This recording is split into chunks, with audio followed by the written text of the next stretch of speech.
Hello again, everybody. Welcome back. On our salad theme, I thought I would show you how to make a homemade salsa. Now, we actually use this as a side to nearly all our salads. And if you make up a bowl of this, it keeps in the fridge for ages. So I've gone ahead and chopped some tomatoes, and I basically just chop them like this and then cut them like that. So cut them up nice and small. That's basically what I want to say. These little baby plum tomatoes are on special offer this week, so that's why I'm doing this salad for you. Cucumber, I've cut it in half, and what I want to do is get the middle seeds out because they go very, very watery. So you just cut your cucumber down like that and then just take away the seeded part. You can chew on them yourself if you want to. I have a new camera person today. Liam is coming close so you can see a little bit better. See what I'm doing? I'm just taking away all those very wet seeded parts. They're the parts that will go off first in your salad. So if you can eliminate them, you'll be doing much better. So just chop them up again into tiny little pieces to give you that nice fresh salsa look. I remember when I lived in Texas, hello to all my Texan friends there in Austin, I used to love homemade salsa. I'd never tasted it before in my life until I lived in Texas, and I've always tried to recreate that fresh salsa. There's nothing, you would never get like packet salsa in a restaurant in Texas, always fresh, bursting with flavors. So the other thing I'm going to add here are finely chopped red pepper. I'm going to pop them in there. I've used 2 red peppers in here, and I have 2 punnets of those plum tomatoes, and I probably have about a half a cucumber. I've also chopped a red onion very small, so I'm going to pop that in here as well. And I just wanted to show, for those of you who are not sure about how to chop an onion, Liam's trying to tell me about the garlic, I know. Okay. I'm going to show that in a minute. I've peeled my red onion, and you take all the kind of papery pieces off, and then you want to hold on to this. I've cut it in half this way, and I'm going to keep this little heart piece here, and I'm going to chop into it very, very finely. Can you see that, Liam? Without actually cutting all the way through to the very, very end. Because if you cut through to the end, then you lose control over your onion. This is one of those things I learned in college. Now the next thing you do is you chop this way. Now in college we would have held our fingers like that, but I'm not good at that anymore, so I'm just going to chop it down. See how nice and fine you get your onions when you do it that way? And you can get all the way to the end if you've managed to keep your heart. I didn't do a great job of it there, but you get the idea. And then you can just pull back or chop into those tiny bits there. I'm going to keep back the heart because that's very woody. Just pop the rest of that in there. I also am going to add in here some coriander leaves. Now I also wanted to show you, just in case you're not familiar with coriander, it comes on the stem like this, and you literally just pop the leaves off like this and keep this, discard the stem. Unless you're making a curry, keep your stem, or you could even actually chop your stem totally finely and pop it in here too. I'm just not going to do that today. So I have all my coriander leaves here. I'm going to gather them all in my hand and just give them a light chopping like that. See how I'm moving my hand back as I chop. Turn it all around and give it another loose chop. This, like, they don't have to be very fine. So for those of you in North America, this is cilantro.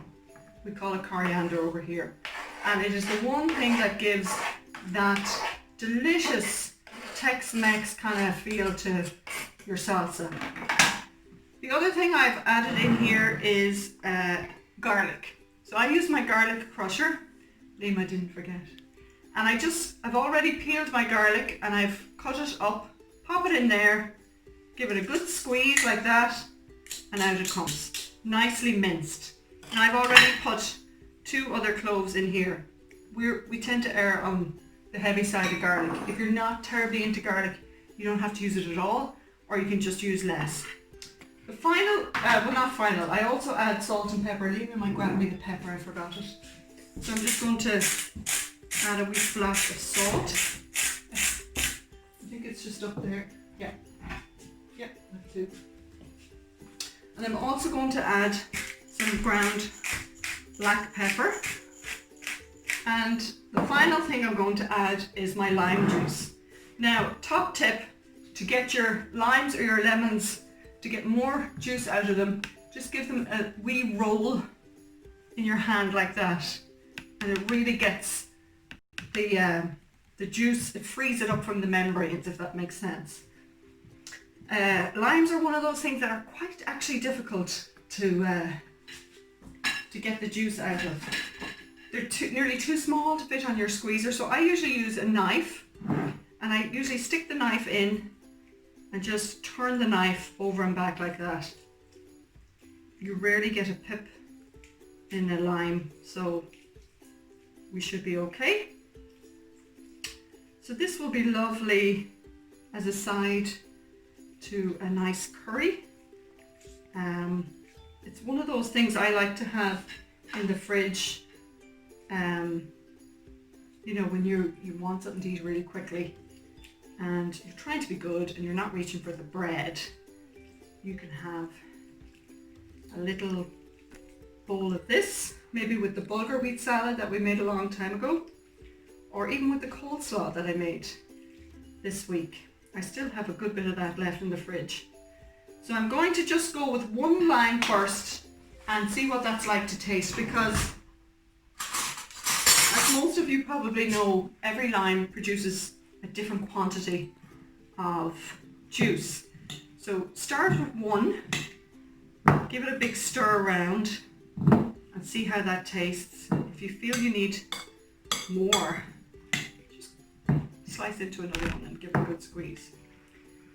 Back in the day, before I was trying to eat a little bit healthier, I would have added a big glug of olive oil to this. I don't do that anymore because it actually doesn't even need it, because there's so much juice from the tomatoes in there that you don't need it. And when you can, just avoid adding extra oil, reduces the calories. So I'm just going to have a wee taste. I think it needs another bit of lime, simply because I'm a total lime queen. My favourite holiday drink is a margarita. Caitlin Bennett and I, Renee Doyle, we might have shared quite a few margaritas in our time. Cameron Frad, I think you are the one that introduced them to me in the first place. So shout out to all you ladies. Wouldn't it be lovely to the 4 of us to meet up and share a margarita on a Friday night? We'd have to cross Texas and Australia and Georgia and Ireland together. So there you go, guys. Even the smell of the lime is just delicious. I'll give this one more taste and see how we go.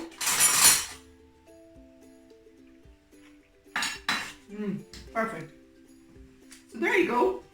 That's our homemade salsa there. Beautiful, with some nice tortilla chips, or anything actually. So thanks for watching, everybody. God bless.